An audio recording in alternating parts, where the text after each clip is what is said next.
And just like that, we have our final eight of the Champions League. And this night was also beautiful in terms of how good the Champions League was. Liverpool absolutely crushed Galatasaray. Bayern Munich did more of the same and won 10-2 on aggregates, which is just crazy to say. And Tottenham got their first win since January, but it was just not enough. They still went out on aggregate because their first leg was really terrible. So we have our final eight. But let's talk about how every single game went down today. I've already done a Barcelona recap, so you can always check that out on this channel. I really appreciate if you could check that out, and let's get into it. So first and foremost, Liverpool against Galatasaray. Now, before this game, I genuinely felt that it was going to be very difficult for us to get a win in this one. And ultimately, I'm very happy we were able to get a win. And not just a 1-0 win or 2-0 win, we got a 4-0 win. It could have been 5. I don't know why one of the goals was cancelled. I think the goal that McAllister scored was weird because I thought it was a goal. But anyway, we won.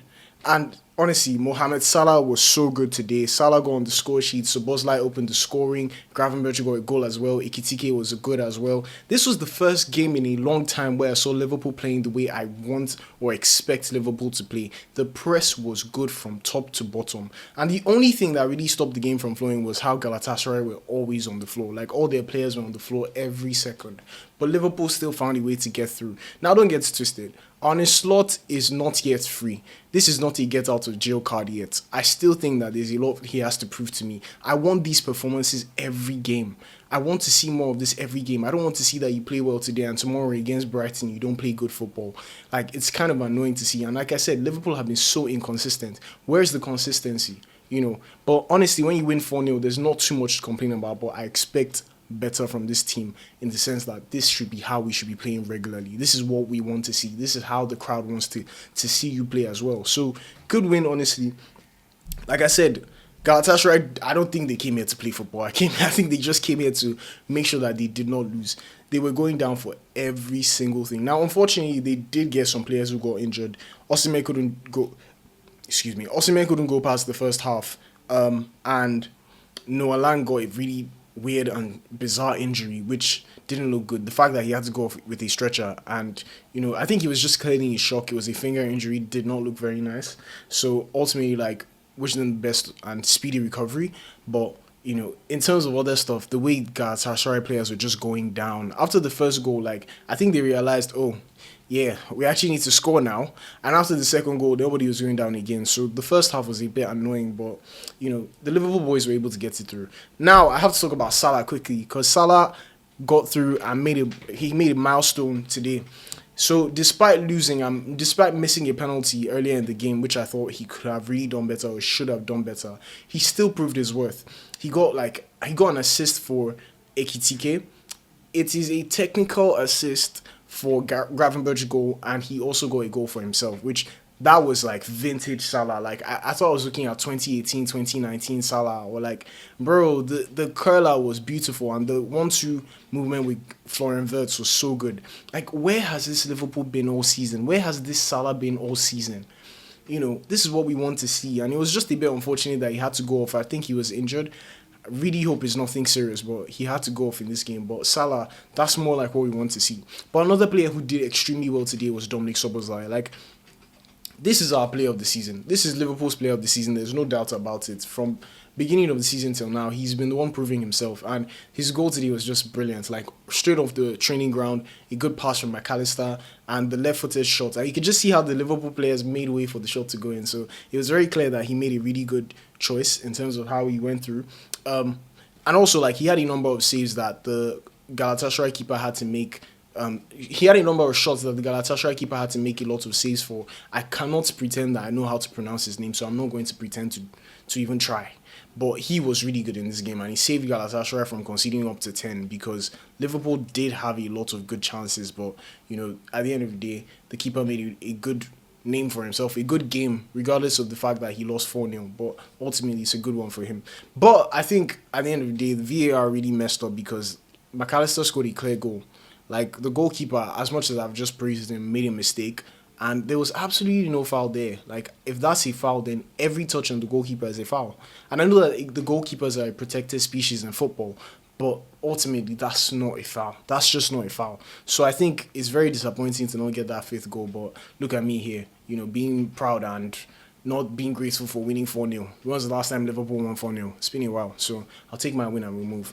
But there were some other games in this one, and the only other game where it seemed like there could have been a comeback was Tottenham against Atletico Madrid, and Tottenham won their first match since January. Woo! Let's clap for them. Let's clap for Tottenham. But they won this game 3-2 on the night, but they lost 5-7 on aggregates or 7-5 on aggregates, which is not really a good one for them. But I mean, they drew their last game against Liverpool and they just beat Atletico Madrid. Regardless of what anybody wants to say, those are two good results. So as much as Igor Tudor did not have a great start to his time at Tottenham, he's starting to do something that they need to do, which is start to get positive results. Because right now they're in a relegation scrap.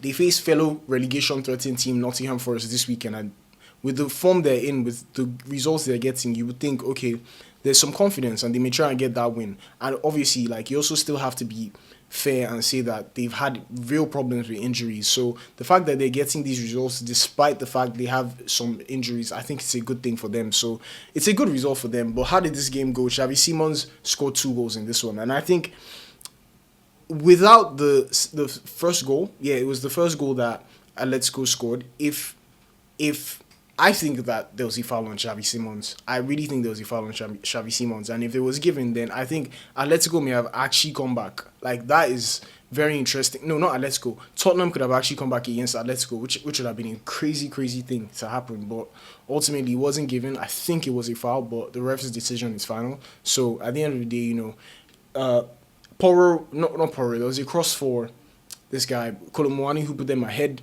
And then later on in the game, Atletico equalized through Julián Álvarez, who got an assist from Ademola Lookman. I'm sorry, I'm stumbling on my words. But Ademola Lookman got a good assist for him. But like I said, I think there was a foul before that. And then going further, Xavi Simons put them in the lead again. Brilliant goal. And then Hanko puts a goal back for Atletico, which must have been a really, really big bummer for Tottenham. Because at that moment, it's like, oh, yeah, I don't think there's any chance anymore. Because this was in the second half. And it's back to 2-2 on the night, and it's 7-4. It's just not looking very good again. But they were still able to get a win, which is important for them, But I have to say that their defense has not been great and it still needs improvements. But like I said, a number of injuries that are keeping some players out. So, as much as I want to laugh at Tottenham, like, I still do feel bad for them because there's a lot that's not going right for them. And I think it's not just on the field, even off the field as well.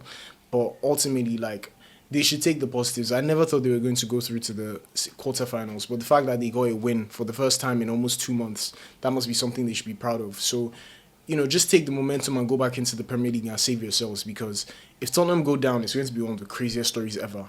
And then finally, Bayern Munich against Atalanta. Now, goodness gracious, Atalanta must have felt really bad. Like, when I did my preview for this game, I just said, if I were Atalanta, I might not even travel. Because you're already 6-1 down after playing at home. And I thought Bayern were going to win this game by 3 goals. I thought they were going to win 3-0. But they ended up winning 4-1, which is still a 3-goal gap.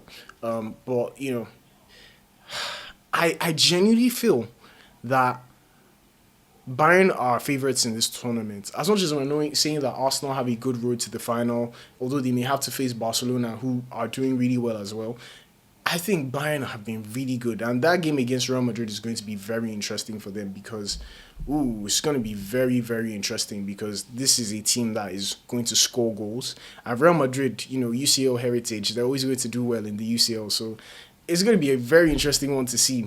I need to just load up the Champions League final 4, matches. But yeah, Bayern Munich, like, I'm looking at them and it looks like it's going to be a very interesting one for them and they could end up going all the way to the final and winning this one. But in this game, they won 4-1, beat Atalanta 4-1, and I mean, there was no mercy. Harry Kane scored 2 goals, Luis Diaz got on the score sheet, and Carl also got on the score sheet, the young player who has been really making waves this season. So I'm looking at how Bayern are playing, and I genuinely worry for any team that plays against them. I think of all the teams in the Champions League right now, the one team you do not want to play is Bayern Munich. These guys will score goals. Like, I was worried about PSG, but PSG are also really good. But PSG and Bayern, like, if we see that in the semi-finals, I wouldn't be shocked. I think that's going to be a really, really cool matchup if that happens. But you know, these teams are going to score, and you probably do not want to face any of them. So ultimately, Bayern Munich won 10-2 on aggregate. 10-2. 10 figures, you know. Sorry, 2 figures. 10 figures, let me count. 2 figures. So big one for them. Atalanta, well, at least you tried. You considered only 4 instead of 6 like the last time. So, but honestly, like, this is a team with squad depth. They have Diaz, Carl, you know, Kane, Olise, like, going forward, this is a scary team, and unfortunately, even though they were without one of their goalkeepers or any of their senior goalkeepers, they managed to, you know, at least concede just one. So, good game for them. Now, let's look at what we have left. The final 8. We're going to see Real Madrid against Bayern Munich, and that is going to be an absolute banger. I think that's the tie of the quarterfinals, apart from PSG and Liverpool. PSG and Liverpool is going to be very interesting, but honestly, as a Liverpool fan, I'm not going to pretend to you and say that, oh, I'm expecting that Liverpool will make it tough. I think PSG will destroy us. But as a Liverpool fan, I have to have hope, just a bit of hope. So I'm hoping that we can get something in this one and maybe shock PSG and have two good games. But Bayern and Real Madrid is going to be interesting. Sporting and Arsenal, yeah, I know, you know, Sporting will probably try and fight, but I don't see a world in which Arsenal lose to Sporting home and away. Like, I think that game is done. I think that's actually the only game of the 4 left that I think is going to be an easy one to decide who's going to win. And then we have Barcelona against Atletico. As a Barcelona fan, I want to see... Yeah, I'm a Barcelona and Liverpool fan. Interesting. But as a Barcelona fan, I would love to see us get revenge for the Copa del Rey. We weren't able to get it done in the second leg when it was 3-0 after losing 4-0 in the first one. So I really do hope that, you know, something interesting happens and Barcelona can get their revenge. So I'm predicting that we will see Barcelona in the semi-finals. I expect to see PSG in the semi-final. I expect to see Arsenal in the semi-final. And Real Madrid and Bayern. That's tough. That's tough because Real Madrid can show up if they want to. When they want to, they will show up. But I do think that Bayern are the stronger team. But Real Madrid hold the heritage in the Champions League and they can shock anyone. So if I had to pick a team, I'll pick Bayern based on just how good their football is this season. But it's anyone's game. So we'll see how this goes and who makes it. But that's it for this video. Make sure you like, share, subscribe. Make sure you subscribe because we're going to 400 subscribers and I really do appreciate all the love and support I've gotten so far. We just crossed 300 just a few days ago and it will be great to get to 400 as soon as we can.